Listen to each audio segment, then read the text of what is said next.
Star Trek has long been celebrated for its vision of the future, its exploration of strange new worlds, and its willingness to tackle big ideas about humanity. Yet not every episode was met with enthusiasm. Over the decades, some stories pushed boundaries so far that they were removed from broadcast, restricted, or quietly banned in certain countries. These weren't minor controversies, they involved themes that television networks deemed too extreme for their audiences. When you examine what these episodes depicted, it becomes clear why they sparked such strong reactions, even decades later. In this video, we will review 3 Star Trek episodes that remain banned today. Number 3, Miri. The original series episode Miri begins with a seemingly simple mystery but quickly descends into a darker, more unsettling story. The USS Enterprise responds to a distress signal from a planet that is a mirror image of Earth. When Captain Kirk, Spock, Dr. McCoy, Ensign Janice Rand, and 2 security officers beam down, they discover an abandoned town frozen in time, resembling a quiet 1960s suburb where everyone has vanished. The eerie silence is soon shattered when a severely disfigured man attacks the landing party, collapses in a seizure, and dies before their eyes. The crew soon encounters a frightened girl named Miri, who calls them grups, her term for adults. She explains that she and the other children are the onlys, the sole survivors of a catastrophic plague that wiped out the adults. Strange purple spots begin forming on the crew's skin, signaling the onset of the same disease. In an old medical laboratory, they uncover the tragic truth: the plague was the result of a failed life extension experiment. The twist is chilling. Though the children are physically children, they are actually over 300 years old, aging 1 month per century, yet they retain the thoughts and emotions of ordinary kids. As McCoy races to develop a vaccine, an older boy named John steals the crew's communicators, severing their connection to the ship and complicating the cure. Panic and jealousy incite the children into a frenzied mob. Miri assists in capturing Rand, and Kirk is attacked by the swarm, leaving him bleeding and enraged. He finally regains control by pointing out that the youngest children will die without the older ones to guide them. John returns the communicators, McCoy tests the vaccine on himself, and the cure succeeds. When the episode aired once on the BBC in 1970, it sparked complaints and was excluded from repeated broadcasts for years, largely due to its disturbing content. Number 2, Plato's Stepchildren. Plato's Stepchildren is a Star Trek episode remembered for a landmark moment in television history. Kirk and Lieutenant Uhura are held captive by a society modeled after ancient Greece. Under the influence of their captors, they are forced to approach one another and share what became the first interracial kiss shown on American television. Though brief, the moment resonated far beyond science fiction. Interestingly, NBC executives did not object. They were more concerned about potential backlash from local stations in the Deep South. Surprisingly, nationwide complaints were minimal, indicating that audiences were more receptive to progress than feared. Overseas, however, the reaction differed.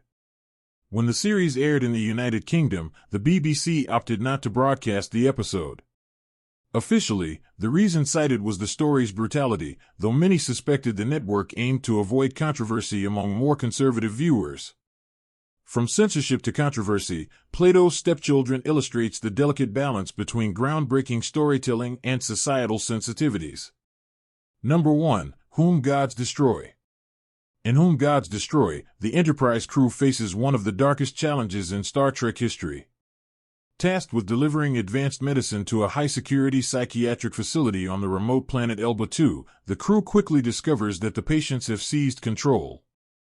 The asylum is now ruled by Garth of Azar, a former Starfleet captain who has descended into madness. Believing himself destined to rule the galaxy, Garth has gained the ability to shapeshift, making him incredibly dangerous. Posing as the facility's chief doctor, Garth manipulates the inmates and plots to commandeer the Enterprise. Kirk and Spock are captured, facing both physical danger and psychological torment. Garth plays cruel mind games, attempting to break Kirk's spirit while asserting his dominance. In one shocking act, he murders another patient simply to demonstrate his power. The tension escalates to a climactic battle of identity when Garth impersonates Kirk. Only through Spock's logic and loyalty is Garth unmasked, restoring order. The BBC later deemed the episode too disturbing for younger viewers, citing its depictions of madness, torture, and sudden violence. To understand why certain episodes were banned, it helps to grasp Star Trek's broader significance. Created by Gene Roddenberry, the franchise began as a single television series and evolved into one of the most recognizable science fiction universes ever, expanding into films, books, comics, and video games. Starting with the original series in 1966, the show followed the USS Enterprise on missions of peaceful exploration under the United Federation of Planets. Its adventures were guided by the famous mission statement, to explore strange new worlds, seek out new life and civilizations, and boldly go where no one had gone before. Roddenberry drew inspiration from classic adventure novels, old westerns, and early science fiction films, creating a universe that felt simultaneously futuristic and familiar. Though the original series lasted only 3 seasons, its legacy endured through an animated series, 6 feature films, and later television spin-offs, including The Next Generation, Deep Space Nine, Voyager, and Enterprise. Reboots and streaming series have continued to reinvent the franchise, exploring new time periods while honoring the original vision. The fan community, known as Trekkies or Trekkers, has also helped maintain the franchise's vitality. They attend conventions, produce fan content, and study the Klingon language, among other passionate activities. Beyond entertainment, Star Trek has addressed serious social issues, promoting equality, cooperation, and cultural understanding.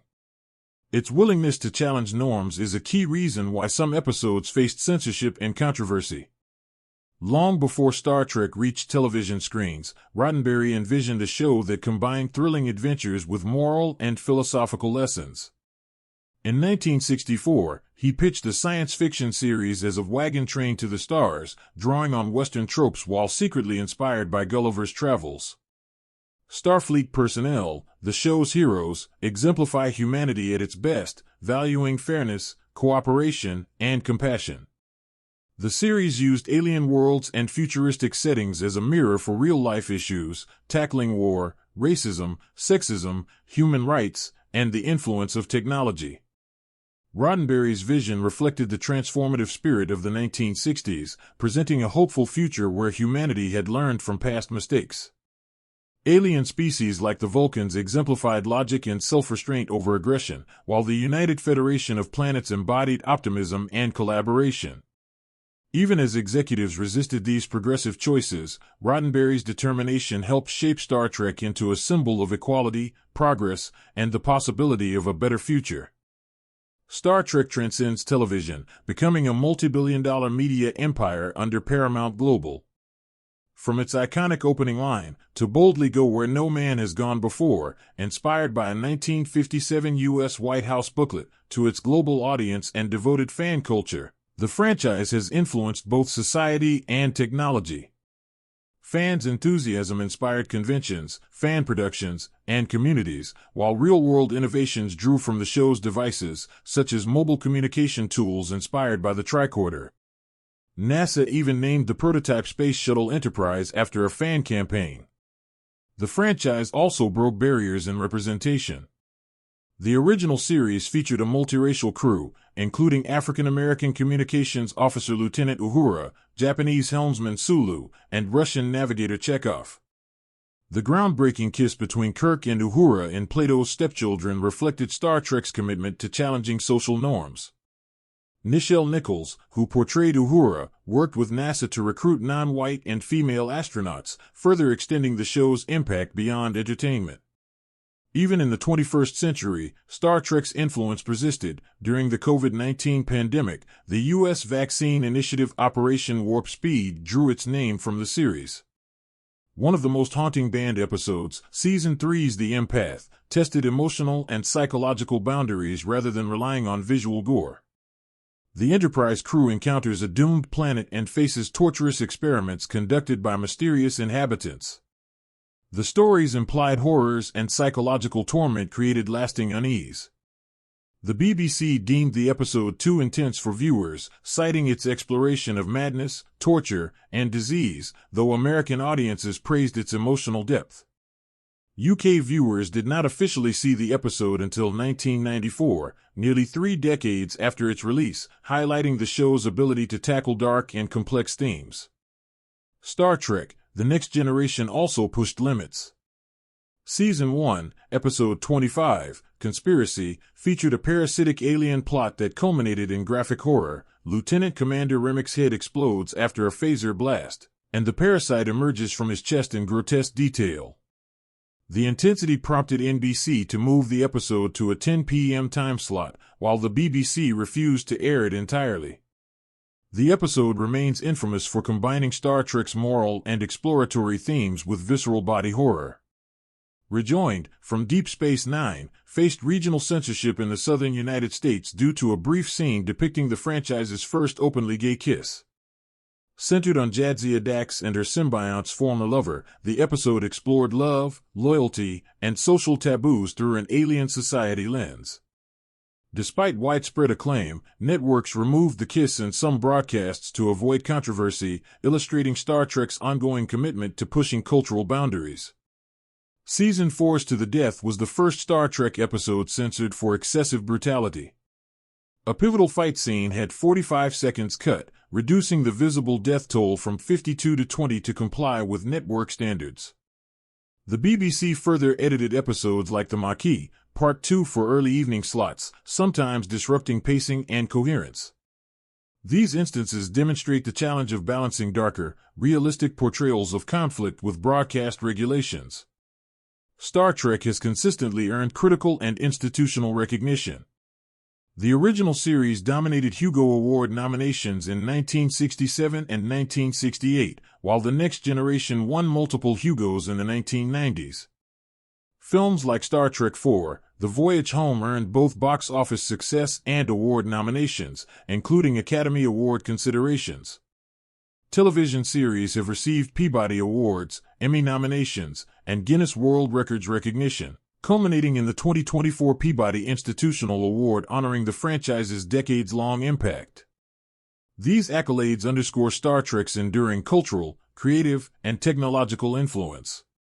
The banned Star Trek episodes remind us of the franchise's fearless approach. They explored difficult ethical, emotional, and social issues, challenging audiences and networks alike. From disturbing psychological experiments to groundbreaking representations of love, Star Trek dared to confront topics society wasn't ready to face. Its influence spans decades, inspiring fans, scientists, engineers, and dreamers alike. These controversial stories highlight a franchise that never shied away from bold ideas, proving that even fiction can shape reality.